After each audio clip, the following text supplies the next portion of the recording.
Hey, buddy. Hey Tom, how are you? Good. You? I'm doing well, thanks. So you've been busy? Sorry about running late. Yeah, just been kind of a crazy morning. No trouble. No trouble.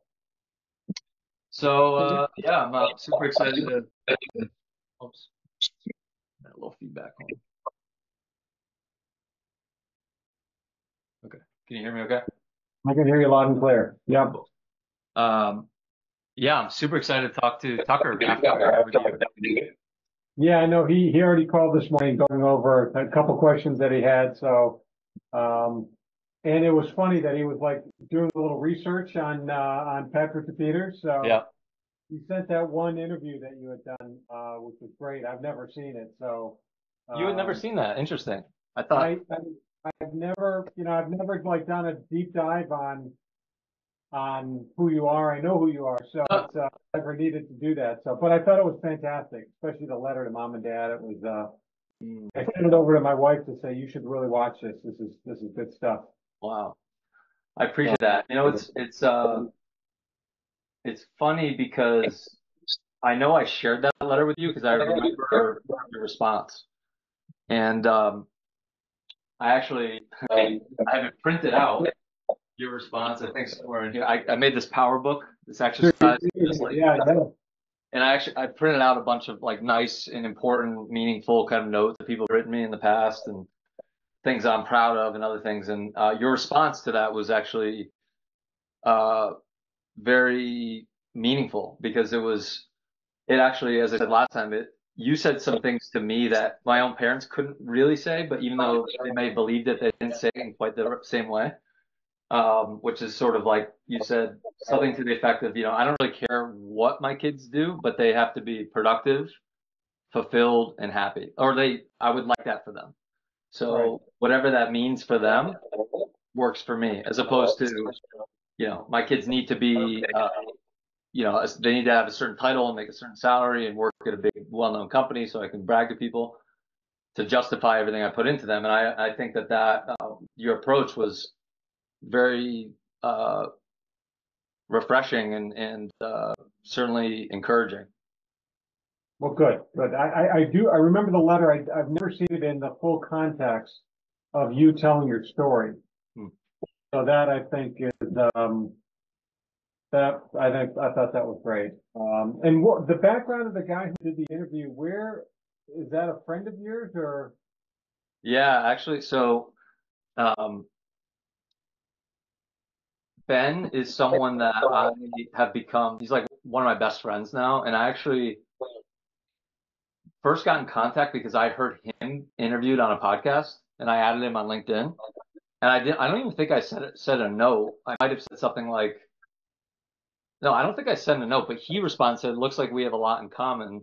Why not we have a chat? So I chat with him and I've chatted with him every single week since that time, a year and a half ago. We went to Vegas together, just a boys trip. I coach him. He's one of my coaching clients. He went to Yale and worked at Goldman Sachs. Really, really smart guy, really terrific guy.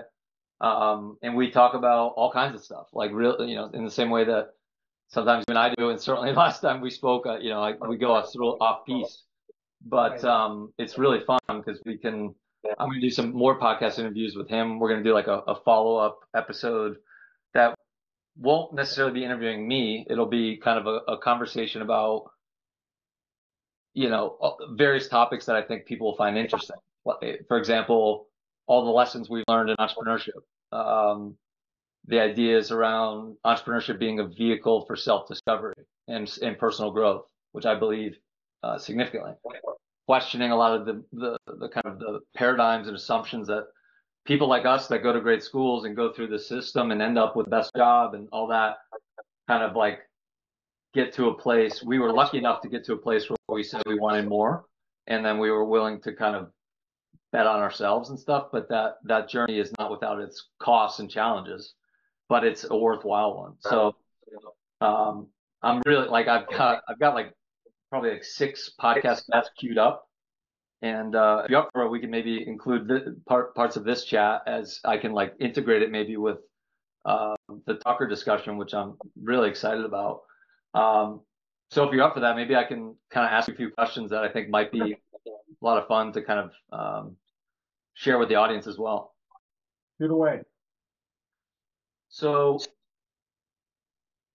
let's start with the comment you made about the Montessori school being among the best investments you made as it relates to your kids' education.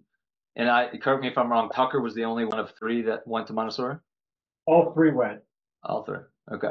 So yeah, would love to, like, I don't know that much about it. Obviously those articles were super interesting and there does seem to be a secret sauce there. And I was casually aware of the Montessori programs in Connecticut, but like I didn't really know anyone who went there, and I certainly don't know very much about it. So would love for you to share from your perspective why you thought the programming, the model of education was so great, and in particular for your three kids. Okay, well, it really starts with we thought the kids were going to go to the private school in Woodbury from kindergarten to eighth grade, and then we would look at the independent schools as a high school option. And Jake, our oldest, was in Mrs. Magoon's class at Mitchell Elementary, and we thought it was a little bit mediocre, and we said, let's think about going to Chase, which was actually St. Margaret's. And, you know, my wife went to St. Margaret's until ninth grade, and then she went to Choate from 10, 11, 12. Mm-hmm. So we had a little history with St. Margaret's. So Jake is in first grade, and I remember taking him to school, and he needed to wear a jacket and a tie at St. Margaret's, and he didn't want to go to school. And if you remember our house, we have those pillars, and he's like grabbing onto one of the pillars. I don't want to go to school. Mm. And it was the traditional environment where girls advance quicker than boys, and he had his reading was not up to par, and he wasn't feeling comfortable and confident in first grade. Okay. And said, we really need to get on top of this. And so she began the search. And we ended up looking at Montessori was on the radar. So we went to Montessori, and she just loved it. It started with actually one of the kids doing the tour.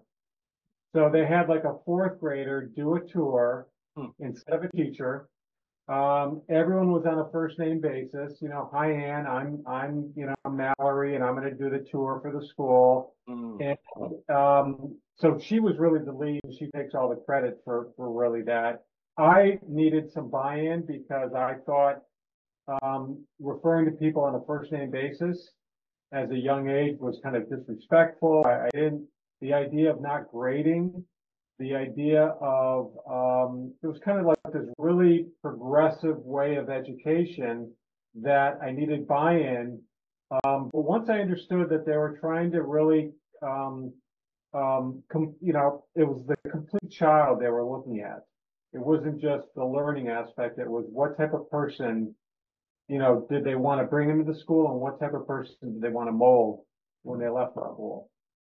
So that was really the beginning. So Washington Montessori was a kindergarten through eighth grade school. Jake started in first grade. When he was in third, Phoebe started in first grade, and Tucker started in first grade. So the kids were basically in the public school up until kindergarten because we didn't want them to go to a full day kindergarten. It was really a half day setting. Mm-hmm. That was kind of the journey, and the rest is history. I was a board member. I was the treasurer of the school for 8 years. I brought the school as part of our board team through the crisis of '08 and all the obstacles that we were dealing with there. But it was aside from the structure of the school, as I mentioned, from an investment point of view, and I always look at tuition as an investment, not an expense. It was bar none the best money that we ever spent in high school and in college. I mean, Jake's Colorado College kind of was a pretty close second because it was really a non-traditional, interesting path that he took there. But Montessori was just a great investment. Wow. I love that. I don't know if you know, but I actually also went to St. Margaret's, as did my brother and sister. So Yeah, I mean that I actually was in Connecticut on that trip I shared with you on a much overdue visit, and I went to St. Margaret's and pulled in the parking lot and see that it's now basically shut down, Yeah. which is sad because that was a real institution for the community in terms of a lot of terrific families and the education was I think top notch and probably more structured, almost more structured, more traditional than sounds like Montessori. But can you be more specific, maybe about like what you observed or valued most about the difference in approach that Montessori had? Like you mentioned the first name thing and the kind of treating kids in a way that's sort of uncommon certainly at a young age. But what's it about the either the approach at large or maybe some specific examples that showcase how it developed your kids into the people that they are? And Tucker, who I'll be speaking with after this call, is seems to be a testament to it's not a purely like intellectual thing that made me interested in his story. It's the character thing, and it's the humility and the kind of being of service and innovation and creativity that I think is really incredible and pretty rare. So wanted to just get your perspective on that. Sure. So there are two distinct examples. One is really the educational process, where in a classroom setting, you're there with a first, second, and third grader. So you have a lot of peer-to-peer learning that takes place. And again, they eliminate the pressure of grades. You get a report card, but it's very, very subjective in nature. So it's you have a long written description of your child, how they behave, and how they've improved over time versus an A, a B, a C, etc. And the goal is really to master the subject matter. And when I say master, if you and I are in a classroom together and you just happen to be a more capable student, mastering the subject matter is different for you than it would be for me. So the goal is to reach your potential in the mastery process, whatever that means. So you're not comparing, if you happen to be a more capable student, you're going to get an A, and I'm a less of a capable student, I'm going to get a C as a grade. All of a sudden we're ranked and you're better than I am. And it had no bearing on our effort and how we were mastering the subject matter based on our ability. So that to me was critical, where Jake, going from that very traditional environment to a non-traditional environment, he all of a sudden began to like school. Okay, he wanted to be there. He wanted to learn because it was in a setting that allowed him to be successful under his own journey, if you will.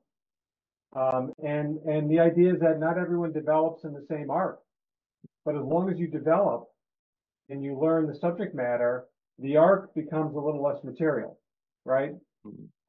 And Yeah, also, when you're in the peer-to-peer learning process, the ability for the kids to learn at a very early age, the ability to accept each other.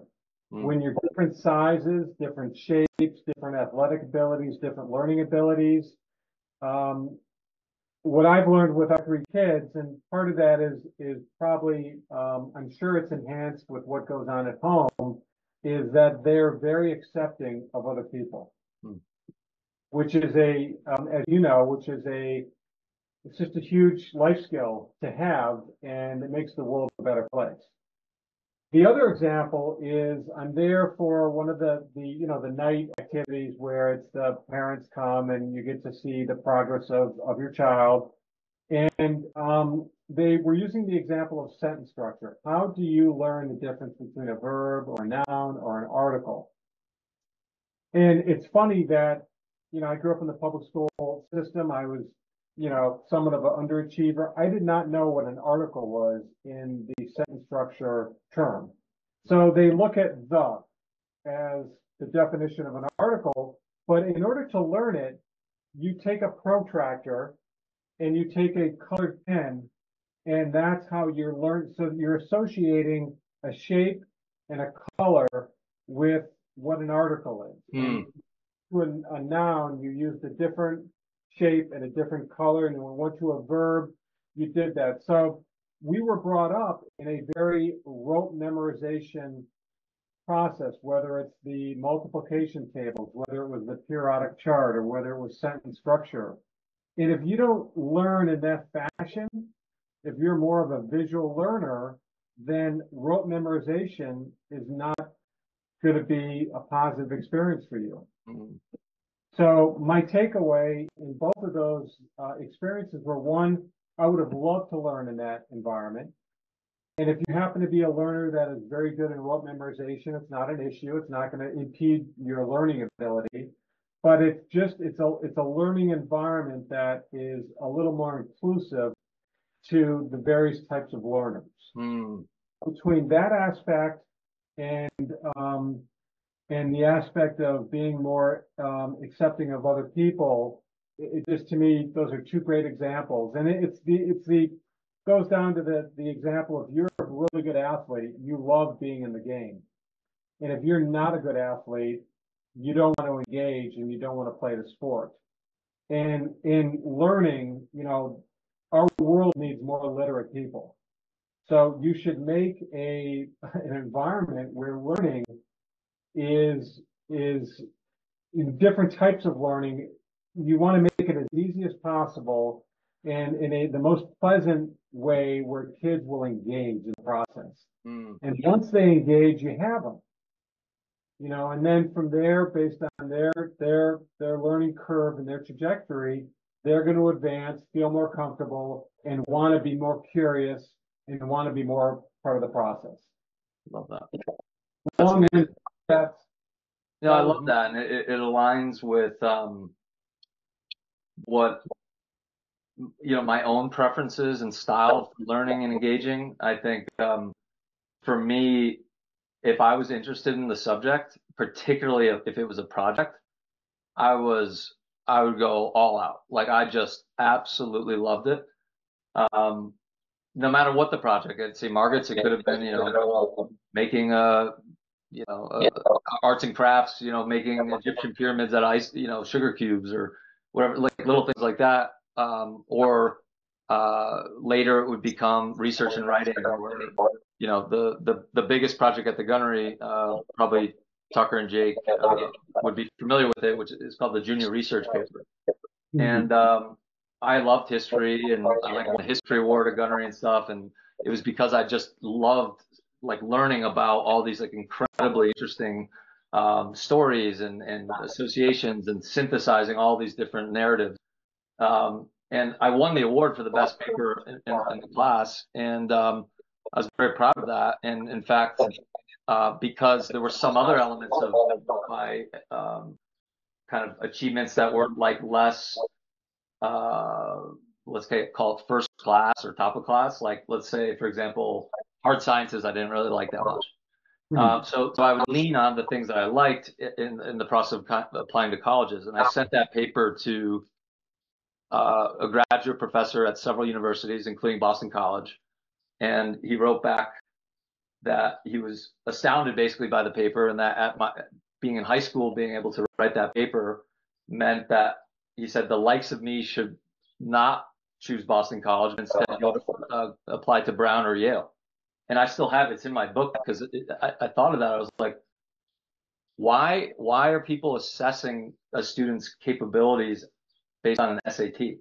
Or I did fine on it, but the idea that kind of rote, pushed people through this standardized assessment that actually doesn't say that much about someone's creativity, their ability to sort of synthesize, their ability to collaborate, emotional intelligence, leadership. It's so one-dimensional. And I think that's the product of the American system, which, following the Industrial Revolution, was you got to get people to a level that they then step into the machine. And I think what I've learned over the years is that a brain like mine, and it seems to be a brain like Tucker's, is closer to the minds of some of the people that I think are really special, in the sense that, like, if you look at Steve Jobs or Richard Branson or Henry Ford or uh, any number of just like remarkable people, whether it be their productivity, their innovation, their leadership, their like seeing the future and bringing that into reality. They all, for the most part, have like learning disabilities. And I don't mean, I can't say all full stop, but I will say many have things like ADHD. They have, Dyslexia. they can be energetic. That might show up in different ways. They're kind of a bit scattered. They're scattered minds, but they're smart. And I think there's something to that, which is that the Montessori program that your kids went to embrace the fact that, like, most children, before they get conditioned, are extremely curious. They will be very happy to play in this, in the dirt for 3 hours, looking at the worms or whatever. And they're very curious. They're trying to figure out everything. So then when you sit them in a class that they really have no interest in, and maybe it doesn't even really align with their core skills, their nature, I think there's a benefit of exposing them to that. And that's why I love what you said, which is the grade is subjective, right? It's like how far each person gets in a subject should be relative to them, right? Because when you're going up against someone who's like a prodigy in physics or something, and then you lose all interest in the topic because you feel like I can never be that, and so you kind of like step out of even the fundamentals of learning what physics, for example, is all about. I think that's a shame. And so people then get to their career and they don't have their passions anymore. They're not playing. They're not investigating, innovating, creating, tinkering, building, being an apprentice. All this stuff. It's something that I think is very refreshing to hear, that there's a program that has sort of figured that out. With all that being said, there's two things I want to ask as a follow-up. The first is, what do you think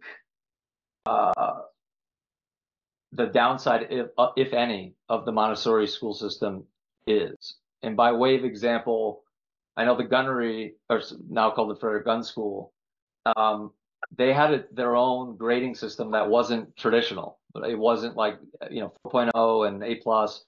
It was like honors, high honors, distinction, like these kind of phrases. And then they actually came out with a completely different kind of scorecard assessment, which was based on more of a character thing. So that was things like, are you showing up to class? Are you treating people right? Are you a leader on campus? Like all these things. I forgot the exact words that they used, but it had a lot more to do with the foundational character of the students rather than their grade. And the reason I'm mentioning that here is that gunnery and schools like that had to then translate what that was and what it meant for everyone that's not part of that, which included, for example, colleges that are going to look at, is this a 4.0 or is it a C minus? Like we don't. So that's one example of like a friction that happens when you take these kinds of small schools that have a different way, that still have to kind of integrate their kids into a world that does not, by and large, subscribe to that approach. I think the two primary challenges are, one is it's a social challenge. You're in a town where you're removing your kids from the public school system and you're sending them to a private school system 2 or 3 towns away. Now, keep in mind, in New England, that's a half-hour drive to go 2 or 3 towns. So that's a negative from a social point of view. So the parents are affected from their social circle, and the kids are affected. The second thing is that it is a relatively homogeneous group. So you're going to a school where there's tuition. So people that are sending their kids there are paying the full property tax for their current town. They're not using those services, and then they're writing a check to pay for elementary and middle school. And the cost, as you know, can be relatively significant. as when I say cost, again, I always frame it as an investment, but there's a cost. So the homogeneous side is that you don't have a lot of diversity from a from the student body's perspective, whether you have, it's not an inner city school, it's a very rural environment. You have a fairly large group of educated people that have come from the city that have decided to live in Litchfield County. So I think that is a little bit of a negative on both of those sides. But I think in parenting, you have to make a choice, right? And life is not perfect. There's no school that's perfect. I think you need to make an educated choice based on your children and what's going to make them thrive. And one little sidebar is that I always said to myself, I'm not sending my kids to Montessori to get into a better high school. I'm not sending my kids to a good high school to get into a better college. What I'm searching for is the right fit for the kids so they can be successful in any school they choose.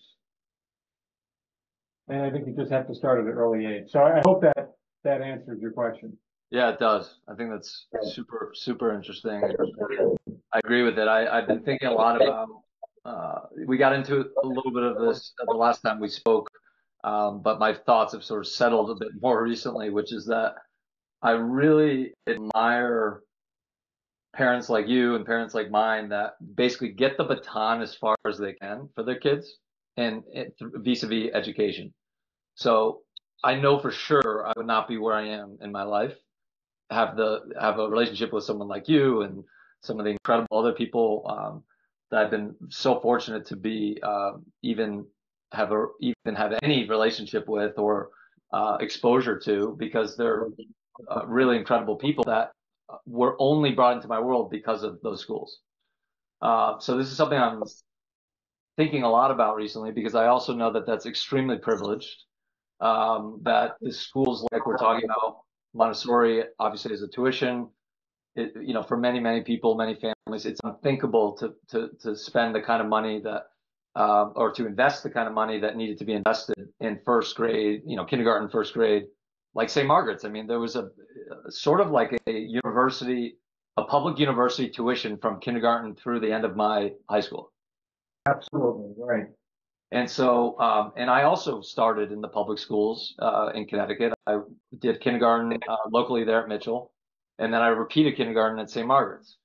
And my mom was a huge kind of like the champion of that move, because she was sort of observing it was much bigger classes. The teachers weren't as engaged as, even though she didn't know what it would have been like at St. Margaret's. I think she suspected that, for her family and what her parents really wanted for her, that wasn't able to come to pass, was going to college. And I think she then got the baton as far as she could, which is so that her kids could go to college and her kids could have education and be successful in life, however one defines that. So one of the things that I'm interested in exploring with the Latitude that we talked maybe briefly about last time is lowering the barriers to training and mentorship and community and access and insight and resources for people that, not just for the people that went to the schools that we're talking about, but for the people who didn't as well, and that never would be able to even consider those kinds of schools. By way of example, when we went to campus at the Frederick Gunn School this past week, my wife Georgie is English, and she's brilliant. She was a PhD student at University of Oxford. She had the best dissertation at undergrad at the best art school in the world, and then got her master's at Oxford. So she's been to these terrific schools. And we're walking around my high school in Washington, Connecticut, and she's kind of gobsmacked. She's like, I had absolutely nothing like this. And the campus and the new facilities and some of the teachers I met, both seeing old faces and new ones, I was like, this is education. This is like The Science Center and the entrepreneurship program, and now the new civic engagement program is world class from my perspective. Even as it's small, it's university caliber. I mean, go to any university in the world and toe to toe per square foot, some of what they have there is that good. And it's so well rounded in their approach. It's not, I think when I was there, it was actually a little bit more structured and um, maybe more sort of on the tracks that had been sort of the prep school way for a long time. And now they've kind of loosened that up, and they seem to be shifting a bit more towards the Montessori approach, which includes things as basic as instead of wearing a jacket and tie every day, it's once a week. No more Saturday classes. Prefects lead the school meeting as opposed to the dean or the head of school. So I think there's a lot of similarities there where they're really building a community that's based on educating the full person, full student, and having them be exposed to some really incredible things that maybe at some point in their journey will lead to a passion or a real interest that it feels less like education and more like, you know, purpose and mission and self-actualization. So all that being said, I wanted to see if you had like a message that you would like to share with, let's say, the powers that be, whoever that is. It could be, you know, school boards in any given state or the president of the United States, whatever it is. But if there's something you've observed in bringing your kids up through these programs and seeing as a parent what they can do for your kids, as opposed to, I'm sure Jake and Tucker and Phoebe, like me, have friends that didn't go to these schools, and they're still terrific people, but they're still within a 10-mile radius of where they grew up. And there's different experiences that we have that were, again, the product of education. So to the extent there's some real good there, what would be the message that you wish you could sort of broadcast? Well, there's a message, and I think there's a comment based on what you had just said. I think education, if we view education as an investment, we need a populace that is more literate, if you will. But literate, where they are curious and they're educated, and we want to raise the bar up. We want to raise the lowest common denominator up, and everyone wins. It's like looking at homelessness or food insecurity, is that the fact that we have it in this country lowers the quality of everyone's life. So we want to bring it from the bottom up. And I think the one comment about you're experiencing the gunnery and its beautiful new buildings is, in many learning institutions, there's an issue with accessibility.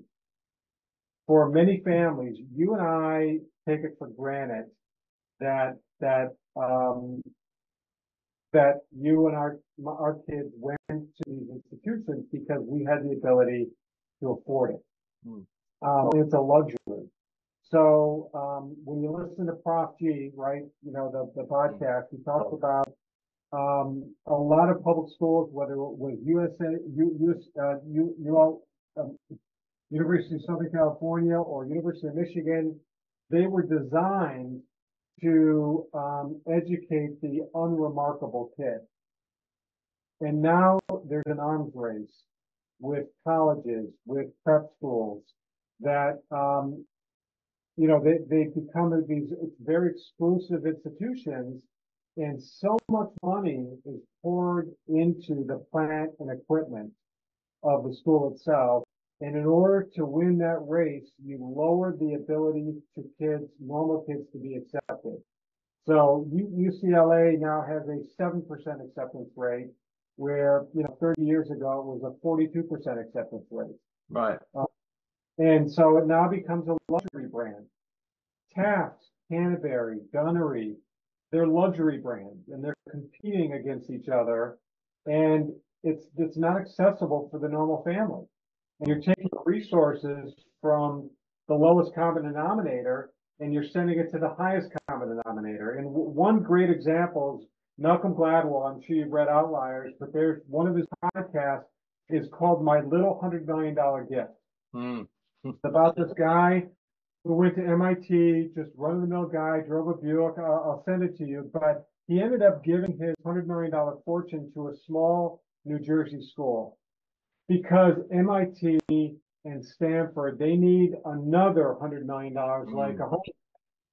But whether you're Phil Knight or whoever, there's that ego side where you want to give money to Stanford or Harvard, and you're thinking that you're advancing society, when in fact it's the schools that need it the most should get that gift. So you bring the lowest common denominator up and you enrich everyone. It's a fascinating pod. And it really makes you think about the privilege that many of us have had and how to make it a little different. Thank you for sharing that. Yeah, I could not agree more in every respect. I think for some reason I knew it was even as a 14-year-old freshman at the gunnery, now Frederick Gun School, or at St. Margaret's, I knew it was sort of uncommon what I was going through, and that it was a very special opportunity. That was a gift, really, from my parents, who sacrificed a lot, just like you and your wife did, to make it happen, because the significance of education can't be overstated. I think I do think that you sort of alluded to this, but I think we'd agree that education is the great equalizer, right? Like, we don't necessarily need to equalize everyone with the outcomes, but the inputs, access to the same levels of education, I think is amongst the most important, probably, public policy things that we could ever have, because that leads to better families, but stronger economies, more connected, or more engaged sort of political participants.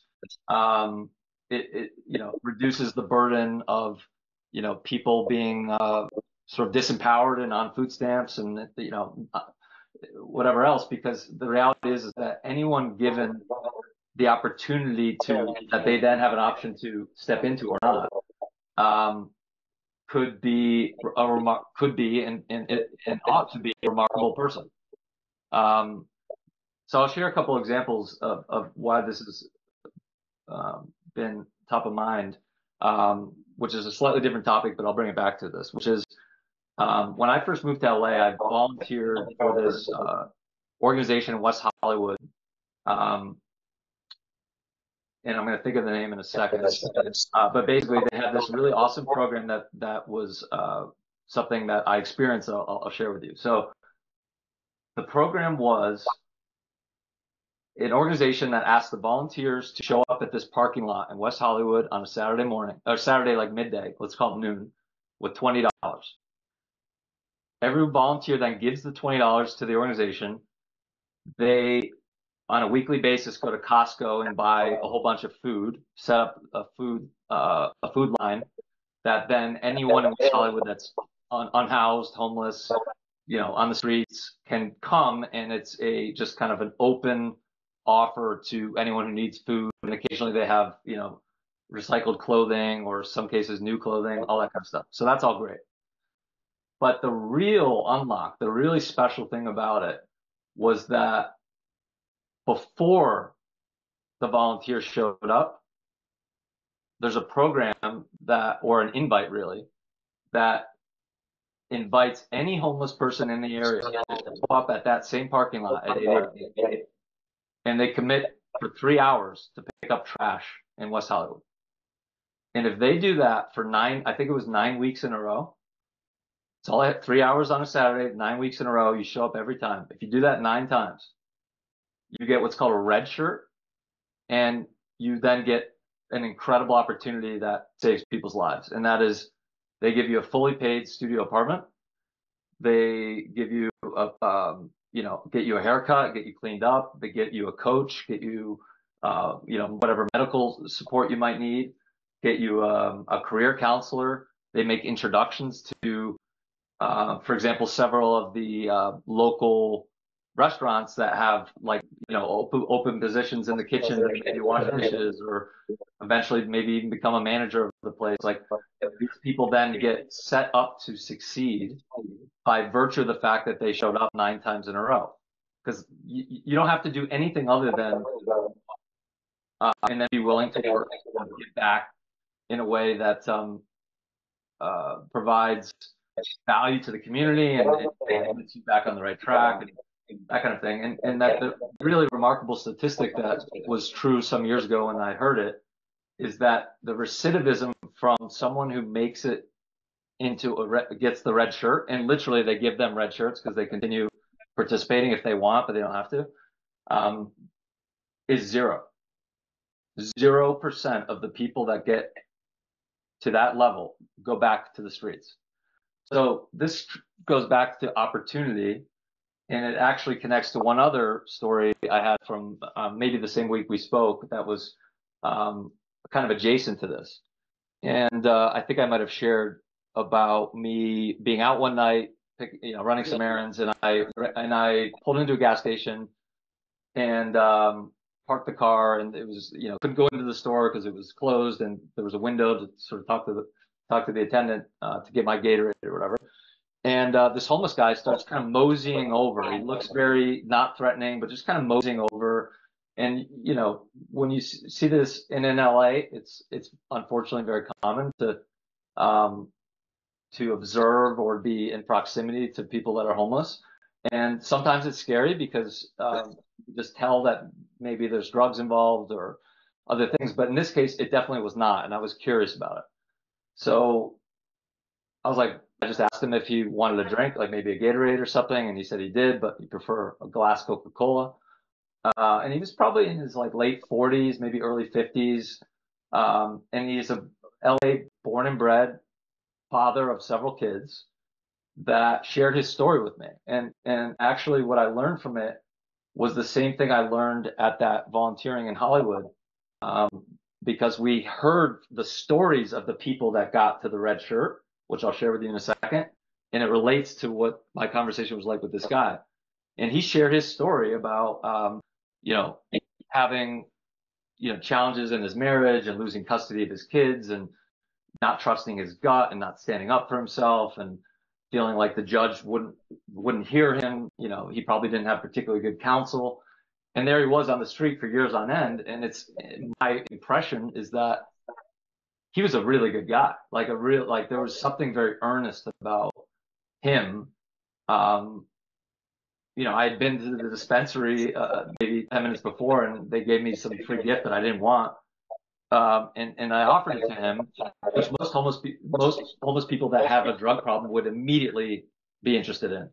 And he wasn't. He was just like, yeah, I guess I'll take it. Maybe a friend will have it or something. And I was like, we characterize the stories of all these people as if they're not people and as if they don't have their own story, and they've been through some stuff, but they certainly didn't have, probably in almost all cases, the kind of opportunities that you gave your kids and my parents gave me, with incredible mentors and coaches and teachers and leaders, and the families that are behind the schools like Gun School are like the Ford family and the Tisch family, and these really remarkable families that have a lot of influence and power. But I think that the issue with the system is, as you said, that Harvard doesn't need $100 billion endowment. They have $50-something billion endowment.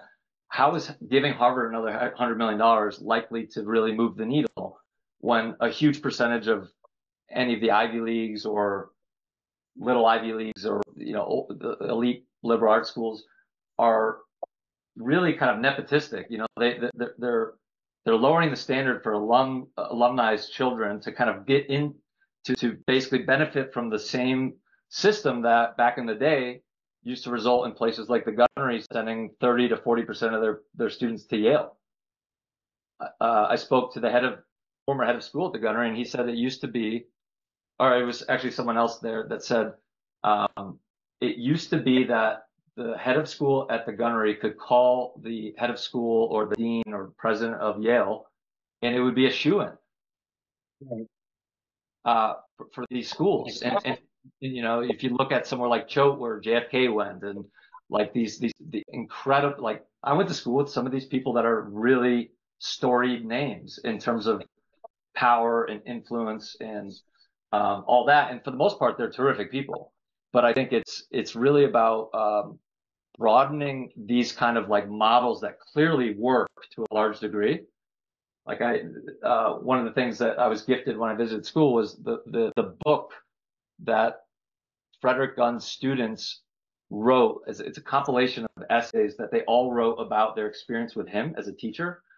And it's remarkable. I mean, he was a really remarkable person, and the school has like recommitted to like sort of doubling down on that core foundational model of education and character and the whole person and connecting with nature, but also being relevant in the world that we live in today. And all these things I think are very great. And so it's about sharing that kind of model more broadly and making it accessible. One quick comment regarding first, you probably know this, but my wife went to Cho too. So one quick story is that when we were dating, she lost her chote ring, and as a gift, I said, I'm going to go there and see if I can get a new ring. And I could not believe when I pulled in, I thought I was going to some college. But when we talk about accessibility, Harvard's endowment is $50 billion. If you were to tax that at 2 to 3%, I had read this, that you'd create enough tax where anyone in the state of Massachusetts could go to a community college or a public college for free. So when we talk about the haves and the have-nots, we're talking about taxing the endowment of a nonprofit institution, which is a whole different animal. Should the Harvard endowment be nonprofit, or should Dartmouth have a nonprofit, endowment? And if you tax it at a very modest amount, 2 to 3%, you're going to generate enough tax dollars where you can educate anyone in the state of Massachusetts in a public school or community college for free. I love that. Yeah, I think just one quick anecdote that comes to mind is, I went to University of Richmond, which was a terrific school, liberal arts school with business and leadership programs and all the things I really loved. But I think last year and for many years in the past, it's been ranked the #1 most beautiful campus in the country. And you go to the school and it's like within the stone walls. It's what? Within the stone walls. Yeah, no, but it's my education there was terrific, and so it's not like there's an English saying my wife always says, like all skirt and no pantyhose. I can't remember what it is, but it's something like it's not as if it lacks substance, but at the same time, these schools are much more focused on competing for their statistics, their rankings, their the exclusivity, the prestige, that's why in part the cost of these schools has outpaced inflation, is because anytime a peer one school out of a peer group raises the tuition, that's perceived to be an indication of higher value. And so then the next school matches that, and now you're at $75,000 a year to go to these schools. And I think you're right. It's Harvard and Yale and all these institutions that have been around for literally hundreds of years have had the benefit of time, and the sort of the output of that has made it so that they have outside hedge funds within universities. I mean, Harvard, Yale, Brown, Dartmouth, Richmond has a huge endowment relative to its small size, and they are investing, right? They're investing to then make the next amazing building and the sports facilities even better, and have their own agenda. And so I think it is important to kind of reflect on, like, what's the mission of these universities? Is it really aligned with the student and the sort of actualization of students that come through the door, or is it about the rankings and the alumni and the donations and the system that kind of keeps it all going in a gamified way, to the detriment of many, many people? They're luxury brands, Patrick. They're luxury brands. Does a Rolex keep better time than a Timex? No. Yeah. But their status in our society associated with you going to Dartmouth versus Keene State. Now, Hmm. granted, Dartmouth will open more doors, but when we Absolutely. talk about the price being inelastic, um, you can raise the tuition tenfold and the demand is still there because people have this perception of value. And the other, I think one thing that we didn't touch on, and you'll go through this as a parent at some point, is that unfortunately in society, when you send your child to a private prep school and then to a college, the process becomes a bit of a life of its own, where somehow you think it's a reflection on you as a parent how how good of a parent you are or how successful you are if your child goes to Union College versus, University of New Hampshire. When it's really not about you as a parent, it's about what is the right fit for the child and where they're going to be successful, whatever the definition of success is. So, like our banking industry, we have way too many banks, we have way too many colleges, and when we have free money, i.e., student loans, the price can just keep going up. Yep. Yep. That's Yeah. in value. Yeah. I think I totally agree. I will say something that I believe is a core theme for the Latitude and sort of like my mission and message in a way is that I think that the moment we're in now is very different than let's say eras or periods in the past where things were much more kind of like programmatically. You go through a system, you get this kind of degree, you go to that law school, you kind of that's the way you do it for 40 years at one company. Like that is well on its way out. I think there's a young generation. Some millennials like myself don't really subscribe to that, but certainly it seems like Gen Z and something maybe Tucker will speak to is having more agility in your life, having more agency, having more like Google as an example is not the first, or sorry, it's not the only, but it's certainly one of the most significant examples of a major world-class employer that doesn't care if you went to college. They care whether you have a portfolio. What have you done? What are you interested in? What are your skills?